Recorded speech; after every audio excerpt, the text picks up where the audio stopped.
If you don't want to go through After Effects to create simple masks, let me tell you that you can also do them directly in Premiere. But there's a problem. Everything you thought you knew about masking in Premiere has changed, and things are not the same anymore. Also, if you select the pen tool, the only you can see by default, and try to use it, you'll notice it creates a shape layer instead of creating a mask. So how do you actually make masks now in Premiere?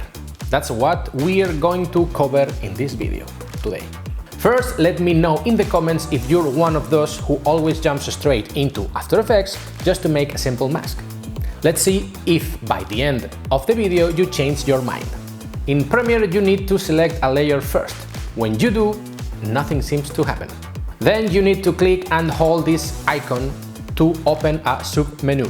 Here you'll finally see the masking tools like the ellipse, rectangle and the pen tool. If you use these tools to create a mask, you'll see the area highlighted in red, but it doesn't actually work as a proper mask yet. The solution is in the Effect Controls panel. You'll see a section called Unassigned Masks. If you right-click it, you can choose Assign Mask to Opacity, which turns it into a standard layered mask. Now, if you want to apply this mask to another effect in the Effects Control panel, instead of opacity, you need to select it, copy it and paste it into the parameter you want. That way, the effect will only apply inside the masked area. Now another problem. Masks don't animate the same way as before. Previously, you would just enable mask path and adjust the points. Now it's a bit more complex. You have two options. You can animate the mask normally, or you can animate the mask points. To animate it normally, you can enable the stopwatch for the mask position. Important! If you click the wrong stopwatch, you might end up moving the text instead. This creates your first keyframe. Then you move forward in the timeline and adjust the position, and the mask will animate. But what if you want to animate the mask using its individual points?